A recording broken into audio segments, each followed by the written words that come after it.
Hello student, आज हम पढ़ेंगे chapter first geography class 10th और हमारा आज का टॉपिक है लैंड रिसोर्सेज। यानी लैंड भी हमारे लिए एक रिसोर्सेज है, किस तरीके से वो एक संसाधन है और हम उसको कैसे यूज करते हैं, उससे रिलेटेड सभी एक्टिविटीज के बारे में हम पढ़ेंगे। तो आज हमारा थर्ड टॉपिक लैंड रिसोर्सेज है।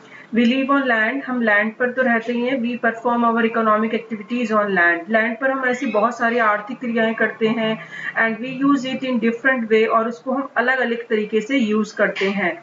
Thus, land is natural resources of utmost important। इसीलिए हम बोलते भी हैं कि बहुत ज़्यादा प्राकृतिक संसाधन जो है इम्पोर्टेंट, हमारे लिए महत्वपूर्ण एक लैंड है। भूमि हमारा प्राकृतिक संसाधन है जो हमारे लिए बहुत ही महत्वपूर्ण है।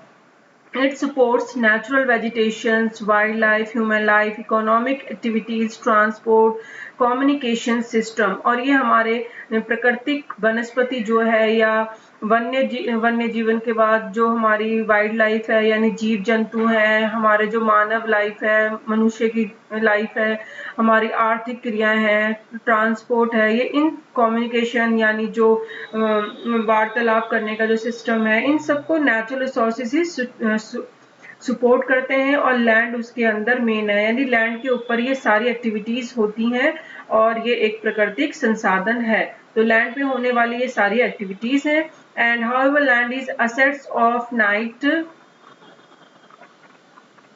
मैग्नीट्यूड, यानी ये एक हमारे लिए सीमित संसाधन है। आपको पता है कि भाई लैंड जो है वो हमारे पास लिमिट की है, उसको हम अपनी मर्जी से इंक्रीज नहीं कर सकते हैं। Therefore it is important to use the available land for various purposes with careful planning. इसीलिए क्योंकि मैंने पहले भी बताया है, जो चीज हमारे पास लिमिट की होती है उसी की प्लानिंग बनानी होती है। तो इसी तरीके से जो हमारे पास लैंड भी है उसकी प्लानिंग हमें बनाना बहुत जरूरी है। उसके कुछ उद्देश्य हैं, अगर हम ऐसे नहीं बनाएंगे तो बहुत ही ज्यादा उसका प्रॉब्लम होगी। और India has a land under a variety of relief features, बहुत सारे ऐसे रिलीफ फीचर्स हैं, यानी हमारी भू आकृतिक से लेकर से नेमली उसके हैं माउंटेन, यानी ये सारी चीजें हमारे लैंड पे पाई जाती हैं। वैरायटी अलग अलग तरह की, जैसे माउंटेन पाए जाते हैं, प्लेट्यूज पाए जाते हैं, प्लेन्स एंड आइसलैंड्स, ये सभी आइलैंड, ये सभी चीजें हमारे लैंड पर पाई जाती हैं। पर्वत हो गए, पठार हो गए, मैदान हो गए या द्वीप हो गए, तो ये सारी चीजें लैंड पे पाई जाती हैं। And about 43% of the land area is plain. अगर हम बात करें ओवरऑल लैंड में से 43% तो मैदान पाए जाते हैं। And which provide facilities for agriculture and industry, जिसके ऊपर हम खेती भी करते हैं, एग्रीकल्चर करते हैं या फिर उद्योग लगाते हैं। Mountains account for 30% of the total surface area of the country. और माउंटेन का जो 30% है टोटल सरफेस एरिया में से जो माउंटेन पाए जाते हैं। And periods flow of some river, period मतलब जो 12 पूरे लंबे समय यानी पूरे 12 माह से यानी पूरे साल जो नदियां वहां से निकलती हैं, तो ये माउंटेन के थ्रू ही होता है कि वहां से ही पूरे साल निकलने वाली जो नदियां होती हैं। और बहुत सारी ऐसी फैसिलिटीज हैं टूरिज्म को जो आकर्षित करती हैं अपनी तरफ से, फैसिलिटीज प्रोवाइड करते हैं। एंड इकोलॉजिकल एस्पेक्ट्स, बहुत सारे ऐसे पहलू हैं जो कि हमें इकोलॉजिकल बैलेंस बनाने में या प्रकृति की सुंदरता बनाने में इनका बहुत बड़ा योगदान है। तो माउंटेन्स का 30% है ओवरऑल, जो कि जिसमें रिवर्स निकलती हैं, टूरिज्म को अट्रैक्ट करता है या इकोलॉजिकल बैलेंस बनाते हैं mountains. About 27% of the area of country is the plateau region. पठार भी पाए जाते हैं, 27 है यहाँ पे। ओवरऑल 43%, 30% एंड 27% 3 चीजों का बता रखा है।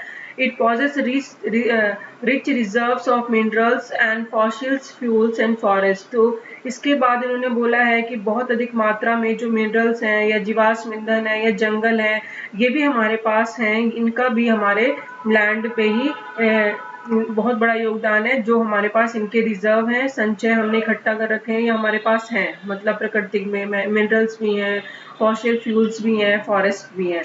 अब हम पढ़ेंगे लैंड यूटिलाइज। हम लैंड को यूटिलाइज कैसे करते हैं? अभी आपने पढ़ा लैंड रिसोर्सेज की, भाई लैंड हमारे पास है, अब उसको हम प्लानिंग भी पढ़ा कि भी हमें प्लानिंग करना है क्योंकि वो लिमिट की है।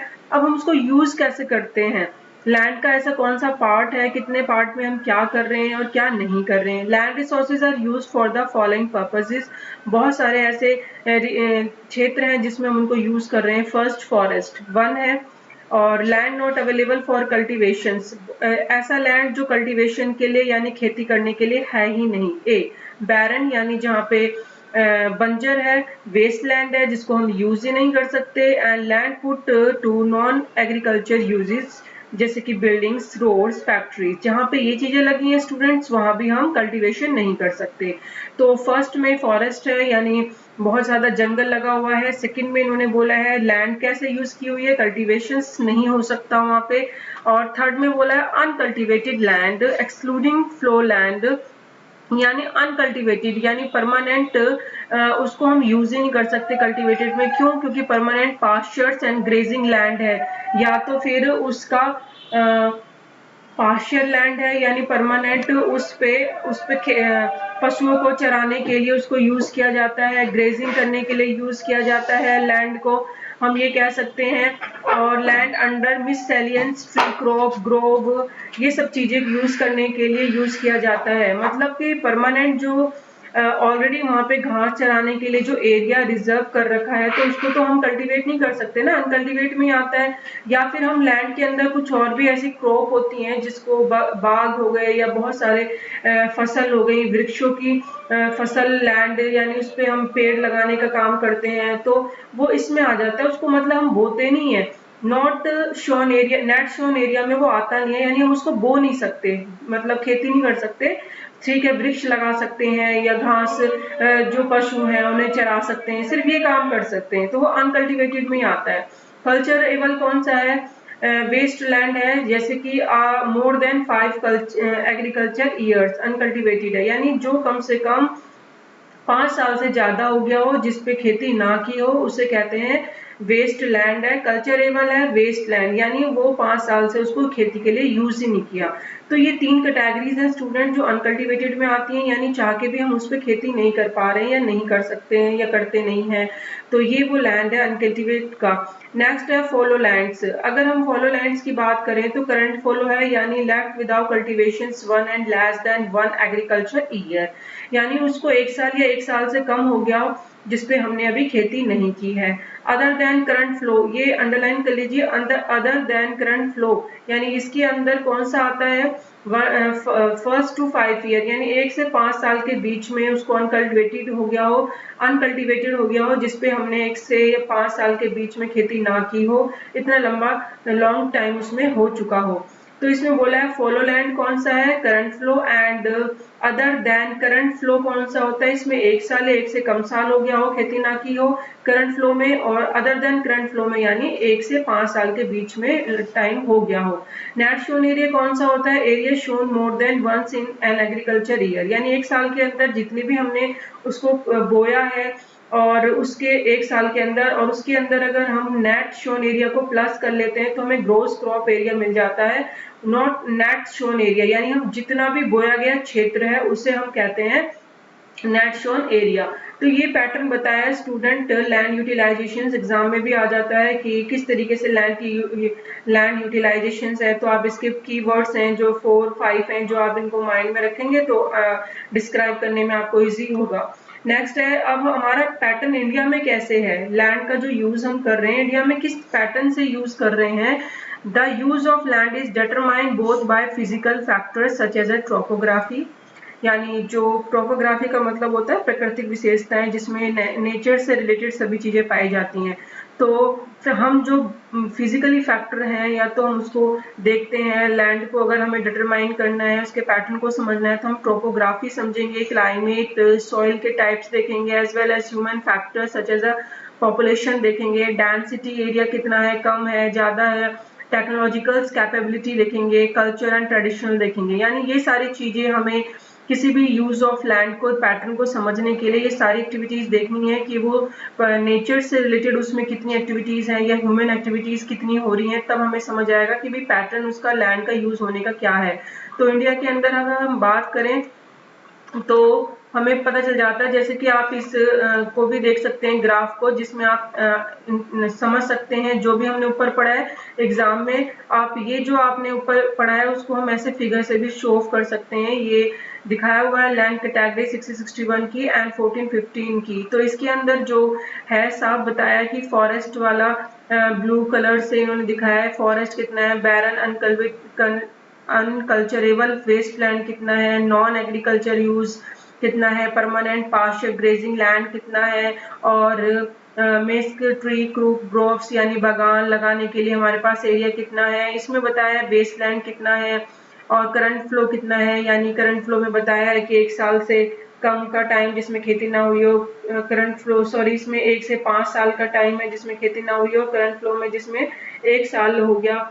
करंट फ्लो का मतलब जिसमें 1 साल या 1 साल से कम का टाइम हो गया हो, खेती ना हुई हो। नेट शोन एरिया यानी आपको बताया ही है कि जो बोया गया क्षेत्र है पूरे साल के अंदर। तो ये सारा फिगर के थ्रू भी इन्होंने कलर करके शो कर रखा है और दोनों में डिफरेंसेस बताया है कि कितना है कि जनरल लैंड यूज कैटेगरीज 14, 15 में और 16 में अगर हम डिफरेंसेस करने की कोशिश करें, और इकोनॉमी के स्टैटिस्टिक्स मिनिस्ट्री ऑफ एग्रीकल्चर 217 में ये दिखाया गया है इसका जो रिसोर्सेज हैं। अब अगर हम बात करें टोटल जियोग्राफिकल एरिया इंडिया के अंदर 3.28 मिलियन स्क्वायर किलोमीटर है टोटल इंडिया के अंदर। अगर हम इसकी लैंड देखें डाटा यूज जितना हो रहा है तो अवेलेबल हमारे पास सिर्फ 93% है टोटल जियोग्राफिकल एरिया का। यानी अगर इतना जियोग्राफिकल एरिया है तो सिर्फ हम इतना यूज कर रहे हैं अभी। Because the land use reporting for most of the north east states except Assam has not been done fully।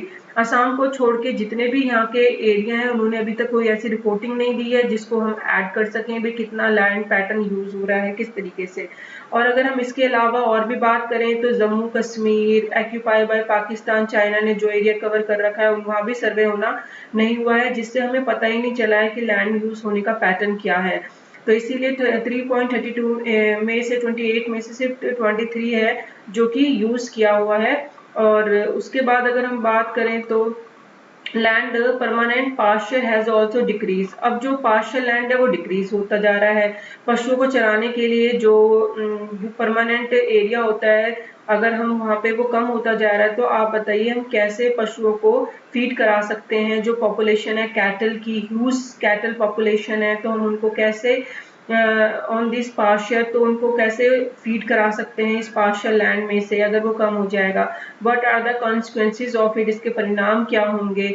Most of the other than the current flow lands are either of poor quality और the cost of cultivation. अभी आपने पढ़ा कि जो current flow है other than the current flow land, इसको 1 से 5 साल तक बोया नहीं जाता क्योंकि ये बहुत पुअर क्वालिटी की लैंड होती है, बहुत ज़्यादा खराब होती है, तो इस पे खेती करना इतना आसान नहीं होता। अगर करते भी हैं तो बहुत कॉस्टली होता है।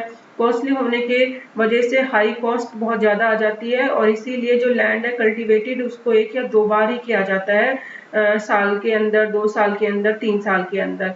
और अगर इंक्लूड भी कर लें इसकी परसेंटेज को नेट शोन एरिया में तो फिर भी 54% ही टोटल रिपोर्टिंग एरिया का बन पाएगा। तो इस पैटर्न में नेट शोन एरिया ग्रेटली है from one state to another. जो एक जगह से दूसरी जगह अगर हम उसका पैटर्न देखते हैं तो वैरायटी है उसमें भी बहुत ज़्यादा अलग अलग है। अगर हम बात करें कि 80% टोटल एरिया इन पंजाब और हरियाणा का तो वो बहुत ज़्यादा है, वहाँ पे 80% है जो नेट शोन एरिया है क्योंकि अलग अलग है ना हर स्टेट का नेट शोन एरिया, कहीं पे कम खेती होती है तो कहीं पे ज़्यादा।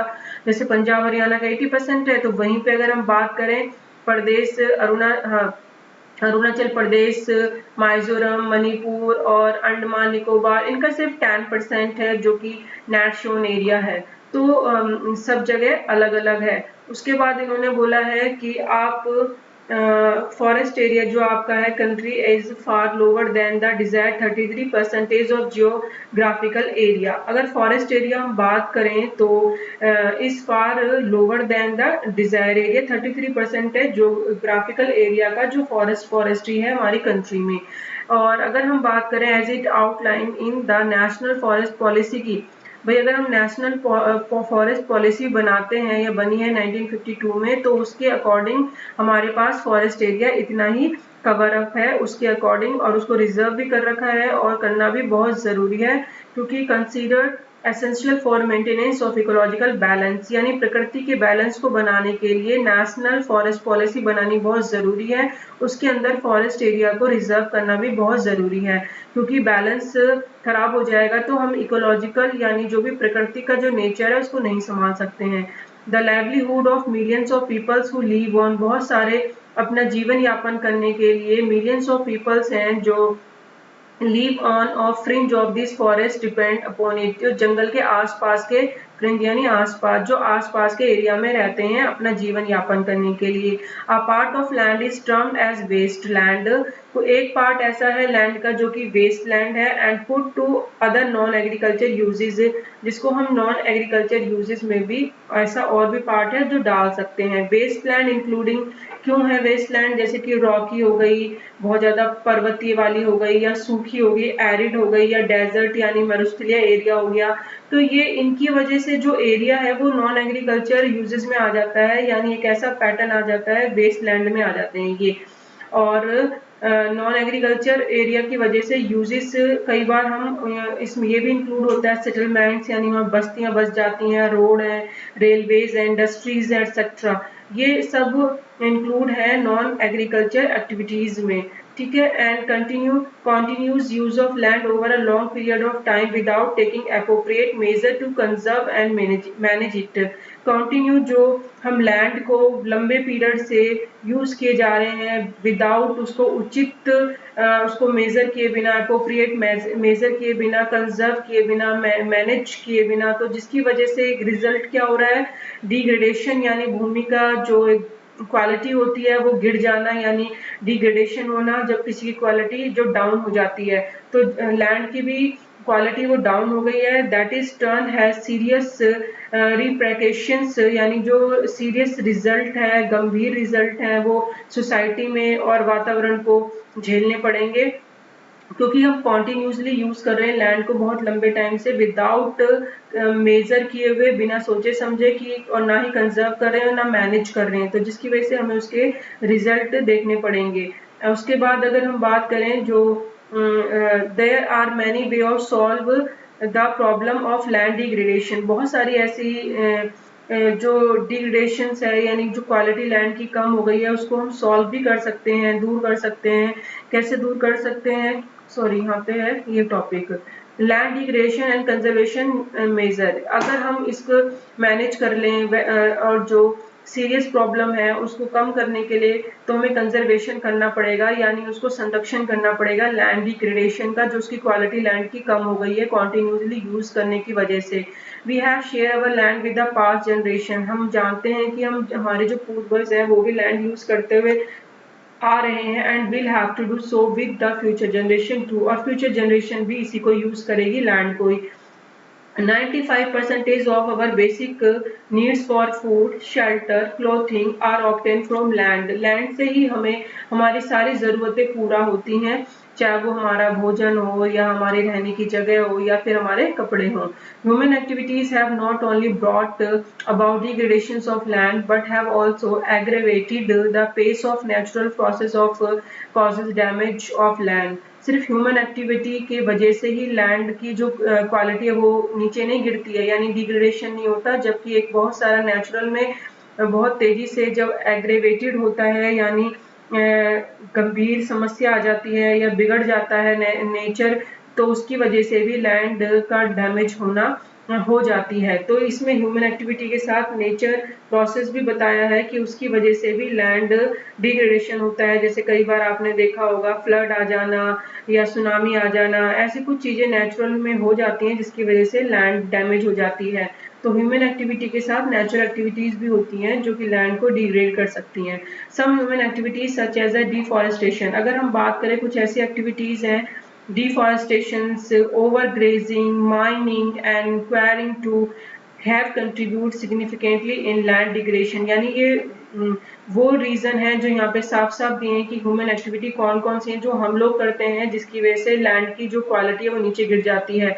एक तो जब हम डिफॉरेस्टेशन यानी जरूरत से ज्यादा पेड़ों की कटिंग हो रही है, या घासों पे ज्यादा पशुओं का चढ़ना, या खुदाई करना, ज्यादा क्वेरी करना, उसको खनन करना यानी मिनरल्स को निकालना, तो ये सारी एक्टिविटीज हैं।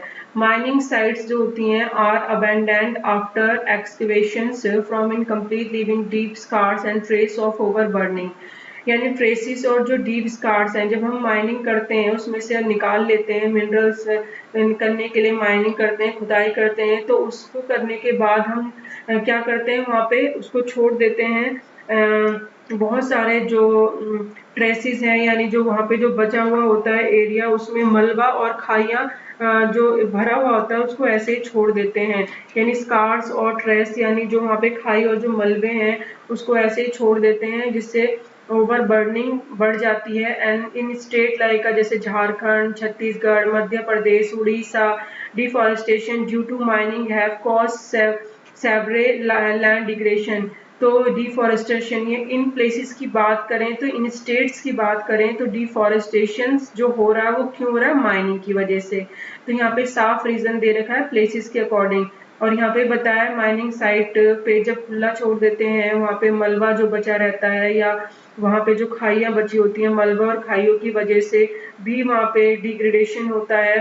क्यों होता है, क्योंकि जो वहाँ पे डस्टिंग होती है वो किस लैंड पे उड़ के जब आ जाती है, जम जाती है, तो उसकी वजह से वहाँ के जो लैंड के जो पोर्ट्स होते हैं वो बंद हो जाते हैं। इन स्टेट लाइक गुजरात की बात करें, राजस्थान, मध्य प्रदेश और Maharashtra, over grazing is one of main reason for land degradation. यहाँ पर भी मेन रीजन है ओवर ग्रेजिंग का। इन प्लेसेस में हमने बताया कि क्यों डिग्रेडेशन हो रहा है, डिफॉरेस्टेशन हो रहा है, माइनिंग की वजह से। और यहाँ पे हमने प्लेसेस के नेम के अकॉर्डिंग पढ़ा, महाराष्ट्र में ओवर ग्रेजिंग की वजह से मेन रीजन है डिग्रेडेशन का। यहाँ ओवर ग्रेजिंग बताया है, यहाँ पे बताया माइनिंग। तो यहाँ पे आपको रीजन आपको लर्न करने पड़ेंगे कि डिग्रेडेशन के रीजन क्या हैं। इन स्टेट्स में पंजाब में, हरियाणा में और वेस्टर्न उत्तर प्रदेश में over irrigation is responsible for land degradation due to water lodging leading to increase in salinity and alkalinity in the soil, यानी बहुत ज्यादा सिंचाई होने की वजह से हरियाणा में, पंजाब में, उत्तर प्रदेश में भी डिग्रेडेशन बढ़ा है। क्यों, क्योंकि पानी जब ऊपर लॉज हो जाता है, इकट्ठा हो जाता है, जिसकी वजह से वहाँ पे उसकी जो लवणियाँ है यानी सैलिनिटी और एल्कलिनिटी बढ़ जाती है। सोइल पे जो होती है नमक का इकट्ठा हो जाना या उसकी क्षमता कम हो जाना उपजाऊ, तो ये इंक्रीज हो जाती है। And mineral process like a grinding of limestone for cement industry and calcite and soapstone for ceramic industry generate huge quantity dust in the atmosphere। यानी जो मिनरल हैं जब उनको ग्राइंड किया जाता है, लाइमस्टोन को ग्राइंड किया जाता है सीमेंट फैक्ट्री में, और कैल्साइट या हम बात करें सोप स्टोन की, किसके लिए, इन इंडस्ट्री में, सेरेमिक इंडस्ट्री में, तो क्या होता है बहुत बड़ी मात्रा में ना डस्ट निकल के बाहर आती है एटमॉस्फेयर के अंदर। और फिर उसके बाद बोला ई रिटार्ड्स, यानी हम बोल सकते हैं कि किस तरीके से वो काम करना शुरू करता है। ये जो प्रोसेस है इनफिल्ट्रेशंस का, यानी पानी बाहर जो सोइल से निकल के आता है वो नहीं आ पाता, क्योंकि जो डस्ट है वो सेटल हो जाती है लैंड के ऊपर, एक परत बना के बैठ जाती है, जिससे कि पानी बाहर नहीं आ सकता, या एयर सॉइल के जो पोर्स होते हैं उसमें से नहीं आ सकती है।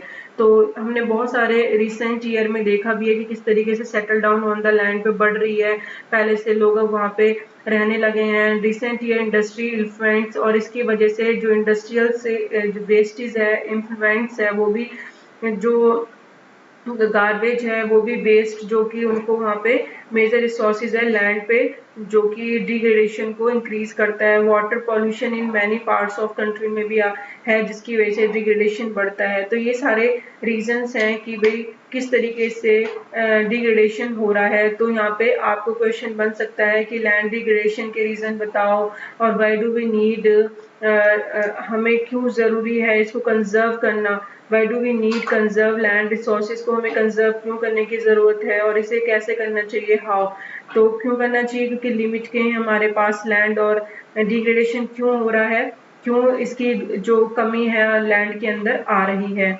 उसके बाद हम यहाँ पे पढ़ेंगे कि हम किस तरीके से प्रॉब्लम को सॉल्व कर सकते हैं। तो ये बहुत इंपॉर्टेंट टॉपिक है लैंड का, जो आपको पढ़ना है कि किस तरीके से हम लैंड के गुणवत्ता को बढ़ा सकते हैं। यहाँ पे बोला है प्रॉब्लम को सॉल्व करने के लिए डिग्रेडेशन की क्या करना चाहिए, अफॉरेस्टेशन करना चाहिए, पहले तो ज़्यादा से ज़्यादा पेड़ लगाने चाहिए, and proper management of grazing, और ग्रेजिंग का मैनेजमेंट करना चाहिए प्रॉपर कि किस तरीके से पशुओं को घास चरानी है उसको बढ़ाना है, and planning of shelter belt of plants, किस तरीके से हमें पंक्तियों में प्लांट्स को लगाना है, कंट्रोल ऑन ओवर ग्रेजिंग, अगर जो कहीं पे बहुत ज्यादा ओवर ग्रेजिंग हो रही है, घास को चराया जा रहा है, पशु ज्यादा चर रहे हैं तो उसे कंट्रोल करना है, and stabilization of sand dunes by growing thorny bushes are some of the method of check land degradation in arid area, जहाँ पे बहुत ज्यादा सूखा एरिया है तो जब वहाँ पे रेत के किले बने होते हैं तो उसके चारों तरफ कांटे की झाड़ी लगाकर भी हम उसको रोक सकते हैं और डिग्रेडेशन को कंट्रोल कर सकते हैं। प्रॉपर मैनेजमेंट, हम वेस्ट लैंड है तो उसको भी हम मैनेज कर सकते हैं कि किस तरीके से यूज करना चाहिए, माइनिंग एक्टिविटी को कंट्रोल करना चाहिए, प्रॉपर डिस्चार्ज करना चाहिए, जो फैक्ट्रियों से निकलता है उसे डिस्पोजल करना चाहिए, इंडस्ट्री इन्फ्लुएंट्स को, waste after treatment can reduce, और उसको हम दोबारा रिसाइकिल करके भी यूज कर सकते हैं, और can reduce land and water degradation, जिसकी वजह से हम वाटर और लैंड के डिग्रेडेशन को कंट्रोल कर सकते हैं इंडस्ट्री में और सब अर्बन एरिया में, यानी उपनगर यानी नगर के अंदर भी जो नगर होते हैं छोटे छोटे, तो ये सब से हम प्रॉब्लम सोल्व कर सकते हैं। इसी के अपोजिशंस में आपको लिखना है आंसर कि हम जो यहाँ पे आपने रीजंस बताए, ओवर ग्रेजिंग है, डिफॉरेस्टेशन के जो रीजन है, माइनिंग बोल सकते हैं आप, ओवर ग्रेजिंग है, और किस तरीके से जो फैक्ट्री से निकलने वाला, इंडस्ट्रियल से निकलने वाला इफ्लुएंट्स है, यानी इन तीनों के ही आप यहाँ पे अगर कंट्रोल कर लेंगे तो प्रॉब्लम सॉल्व हो जाएगी और डिग्रेडेशन कंट्रोल हो जाएगा। तो आज के हमने टॉपिक में स्टूडेंट्स पढ़ा है कि किस तरीके से हमें लैंड रिसोर्सेज नेचुरल है उसका पैटर्न किस तरीके से यूज किया जाता है, और इंडिया में किस तरीके से यूज हो रहा है, कितना पार्ट है जो सिर्फ हम कल्टीवेट कर रहे हैं या उसको यूज कर रहे हैं, और हमें लैंड डिग्रेडेशन जो हो रहा है उसके रीजन क्या हैं, उसे हमें कंजर्व कैसे करना चाहिए। ये 4 टॉपिक में से सबसे इम्पोर्टेंट टॉपिक है यही वाला लास्ट टॉपिक जो आपको लर्न करना है, क्योंकि एग्जाम में ये जरूर आता है, और अगर ये आप लर्न कर लेंगे तो आपके सारे डाउट क्लियर हो जाएंगे। नेक्स्ट में हम पढ़ेंगे सोइल एज रिसोर्सेज, किस तरीके से अब लैंड पढ़ा था, हम सॉइल पढ़ेंगे। ठीक है, नेक्स्ट वीडियो में। Thank you.